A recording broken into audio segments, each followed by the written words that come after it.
Well, I think we won a thrilling game against a really talented, offensively potent, explosive Hofstra team. I thought they made some extraordinary shots, and it took everything that we had to pull out the win today. Had contributions from everybody that came into the game, and really it's one play either way. It almost in the last seemingly 4 minutes of regulation or in overtime, the game could have gone either way. We're really fortunate to win the game, and the last thing I would add is we needed to win a game like this against an upper echelon team that we showed a lot of fight, a lot of heart, and a lot of character. It's something we talk about every day with our team. And tonight we never gave up, and we win or lose, this was a step in the right direction. So certainly glad to be able to learn that lesson with a win. You know, to have your best home win and your biggest comeback all wrapped in one, how exciting is it for you to see that happen? No, I'm really excited for the guys. They were hooting and hollering in the locker room. You know, it's a positive feeling with our team. We have a good group. We got a great group of kids. They really like being around each other. But we've been tested in this building where we haven't come through, and we recognize that. We're for whatever reason, we've been much more resilient on the road. But this was a step in the right direction. We're going to have to do it a few more times. You know, we have 6 games left, and every game is going to be a war. Well, yeah, you're holding your breath for it to go in. I thought, number one, Yohani did a good job tracking down the offensive rebound. Ron did something that I've been working with him for 4 years, which is he ran to the rebounder to create an avenue where the rebounder could throw him the ball easily, and then he made a tremendous shot. It's really a shot that all young guys love to make. The only difference was it wasn't a game winner, but to send the game in overtime was significant. So that was a big shot. There was a lot of big shots in this game, and they had a lot of their own big shots that were really hard shots to make. So this is a quality win against a terrific team.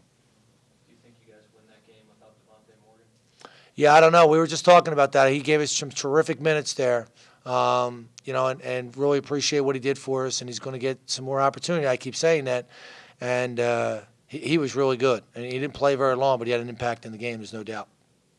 Something that you guys pride yourselves on is the three-point defense. We've talked about that all season long. I think they hit 3 in the first half. What were they doing that was sort of, you know, giving you trouble from the three-point line?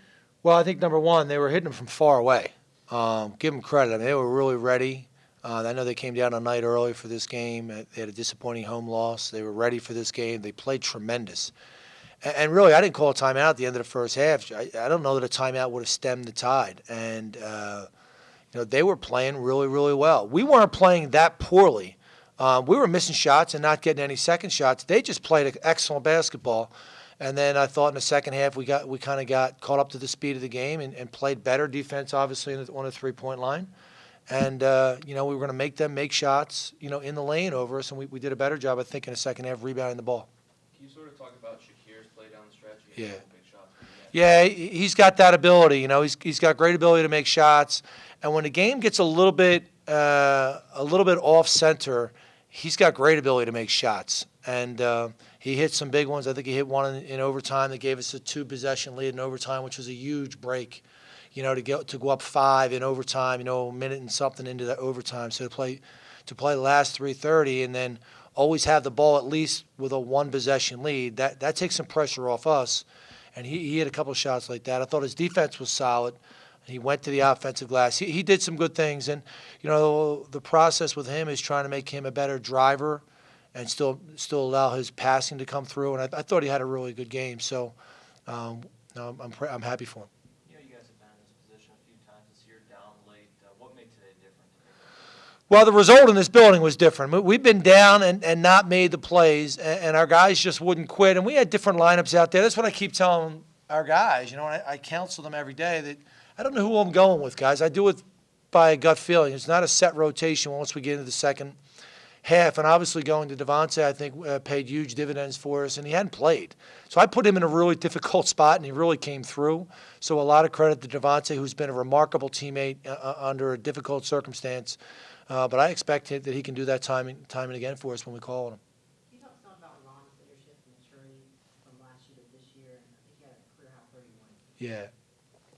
Well, yeah, I think he is more mature than a year ago, and that's the beauty about college basketball. It's a little different than maybe the professional game. Is you watch these guys grow up for 4 years, and then they become almost seemingly irreplaceable, but we'll do a good job replacing him. But he's one of the league's best guards, and he's done a terrific job. He's got everybody's respect in our locker room and on our team, and even handling his academic affairs, he's remarkably different than he was 2 years ago. So there's a bit of pride within me watching him, have this kind of season and this kind of a growth as a young man, because he didn't always have it, and so I'm really happy to see it. You want guys you want men to grow up sooner sometimes in college. It takes us a little longer, us guys, but you're clearly seeing it with Ron, and right on time for us.